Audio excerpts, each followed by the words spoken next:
King news, my wonderful, wonderful people. Yes, so a northern leader says his life is under threat, cries out. Arewa youth president cries out that his life is under threat. And the reason will shock you because again and again, presidential year, election, these are very critical times, yes. And nobody wants to just sit back there and allow the other person to win. So you see people trying to, do and undo, take charge of the situation and do whatever they can for them. So it is important that we understand exactly what is happening today, that these are very, very difficult time and every single person must do everything humanly speaking possible to get us to the desired destination. Please don't forget to give us a thumbs up, like us, share, subscribe, click on the notification button so you can have all our latest news. God bless. Let's get all the details. Arewa Youth President explain what is going on and why he's very worried. My life is under threat. Arewa Youth President cries out. The president of the Arewa Conservative Youth Movement, Malam Kabiru Yusuf, has raised alarm over the threat to his life.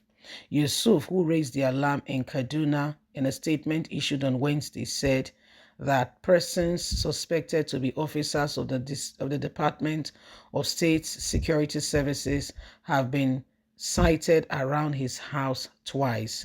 He said the development is not unconnected to the role he played in exposing the plot by DSS to frame the governor of the central bank, Godwin Emefiele, for terrorism and other crimes. He said he revealed the plots and why they want him out of the way because they have other things the Buhari's administration are planning.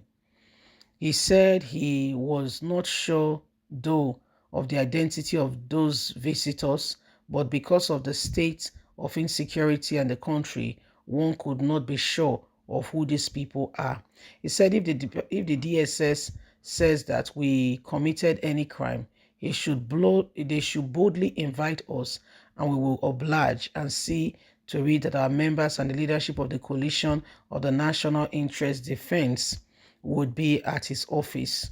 We are law-abiding citizens and we will respect every law and an invitation from security agencies, but to come on us as if we are criminals and come deceitfully is creepy. We ask if I was worried about being arrested in the phone. Interviewed by one of the correspondents, Malam Yusuf said he has not committed any crime and I'm not afraid of any form of arrest. He cannot hold us illegally forever because he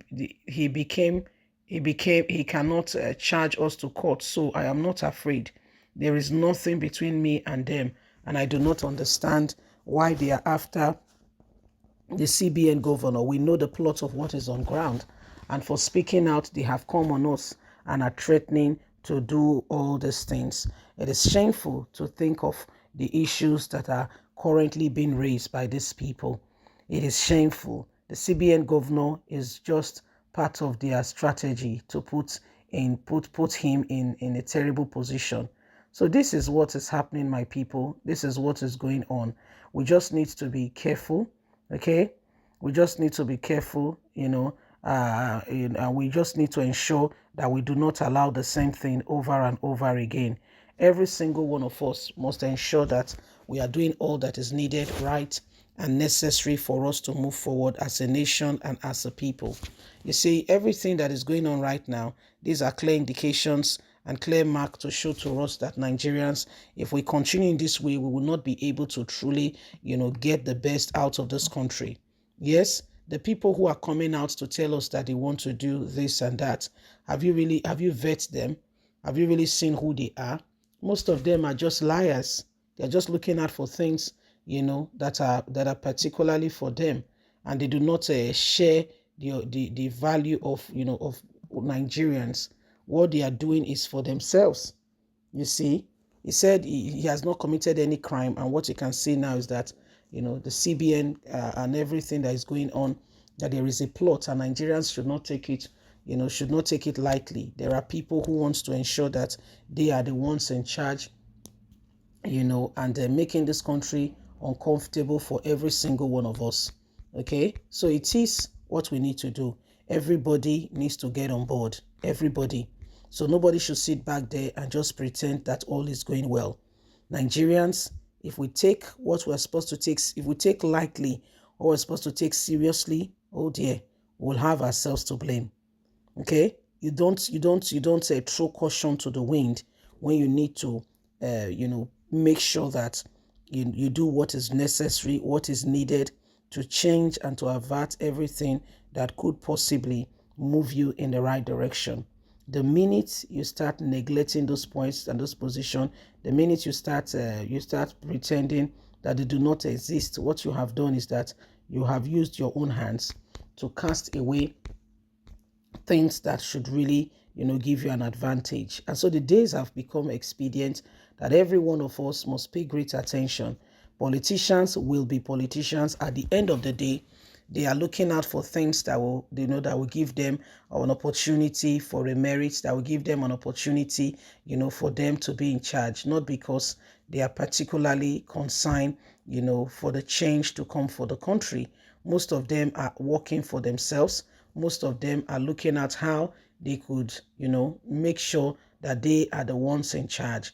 So whatever the case may be, you and I have got an opportunity to raise an alarm to everything that is being done, that is being done inappropriately. This was how they raided Sunday Igboho's home. The young man was home, and before you know it, DSS went there, and all the damage they caused, everything is just dying down as if nothing happened. But a man's life never remained the same because he fought, for what he believed, So if it's coming on them, then you should know that, there is fire on the mountain, honestly. And it's a big one, by the way. It's really a big one.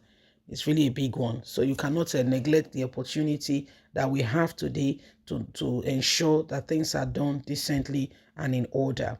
Every single one of us must ensure that we abide by the principles of truth, honesty, and we make provision to ensure that we are free from every form of oppression being instigated at us by people who says they are leaders. Yes, remember, it's up to you and I to ensure that we make a difference. God bless. Bye for now.